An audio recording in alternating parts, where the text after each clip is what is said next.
The Fall of Dr Pant. In the quiet suburbs of the city nestled between manicured lawns and rows of polished cars, stood the renowned health clinic, a place known for warmth, professionalism, and unwavering trust.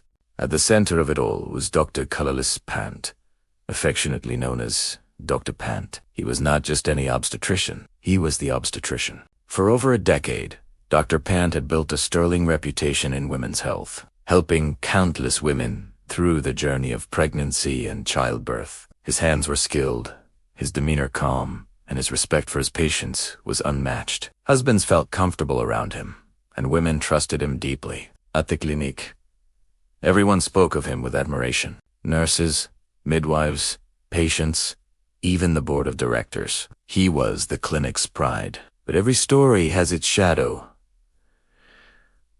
Dr. Pant had a longtime friend, a former college roommate, and now a cosmetic surgeon whose personality was as slick as his gelled hair. Eric was charming but loud, flirtatious, and morally flexible. He often joked about how being a doctor should come with fringe benefits, especially when treating attractive women. Dr. Pant usually laughed off the remarks. "Decide, they're my patients. I treat them with care, not curiosity," he'd say. But being Desayat, never stopped pushing. One afternoon, as the two met for lunch in Dr. Pant's office, a pregnant woman stepped out, glowing, graceful, and visibly in her third trimester. "Damn," Desi had said under his breath, watching her walk down the hallway. "You've got the best gig in the world, man. Beautiful women, grateful, vulnerable. You ever take advantage of that?" Dr. Pant gave a dismissive chuckle. "Of course not. I'm a professional." Desayat leaned back in the chair, smirking. "You've got self-control made of steel. I'd have cracked years ago." Those words lingered longer than they should have. Weeks passed, and Desayat kept feeding the same rhetoric. "You've earned it. They trust you too much. Just one little moment. They'll never tell." And slowly, something inside Dr. Pant shifted. The confidence, the respect, the clean record. It all began to feel boring. He started seeing his own influence differently, like a kind of quiet power he had never considered exploiting. Then came Mrs. Noddles.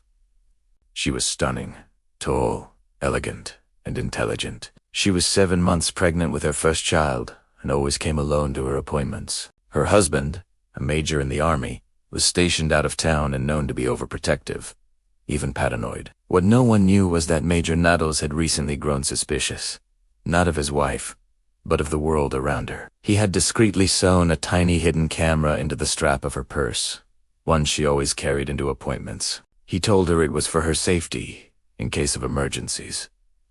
She thought nothing of it. On a Friday afternoon, during a routine checkup, Dr. Pant made his move. It started with a compliment that lingered too long, then a brush of the hand that wasn't necessary.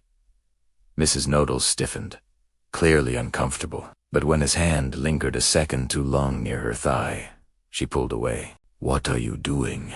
she asked, eyes wide, voice shaking. Dr. Pant stammered.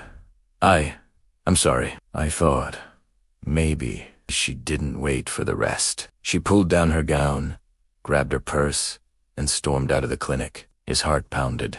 His breath caught in his throat. Panic set in, but he tried to convince himself it would pass.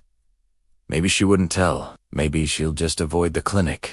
But he had no idea what was already in motion. That night, in a small military compound 2 states away, Major Noddles sat in front of his laptop watching the footage. The moment he saw Dr. Pant cross the line, his jaw clenched. He didn't scream. He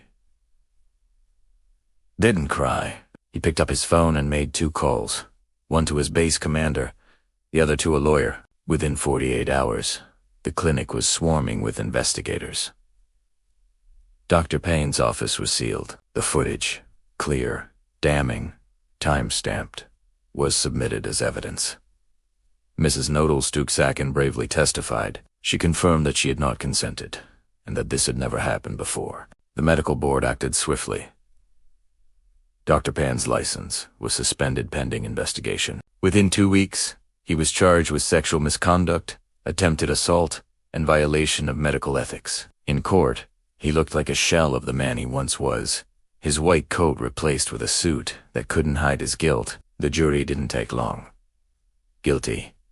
His medical license was permanently revoked. He was sentenced to 6 years in prison, with the first 2 to be served without parole. The clinic issued a formal apology to all its patients and added new policies to protect women further. As for Dr. Desayat, he never visited again. Epilogue.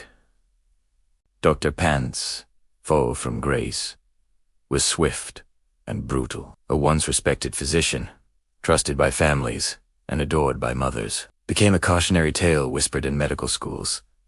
It only takes one moment, one weakness, to ruin a lifetime of honor. And in every corridor of the clinic, a new poster was hung on the walls of staff rooms.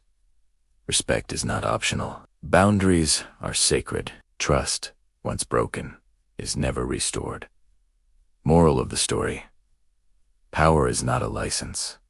Trust is not a toy. And respect once lost is rarely ever earned back.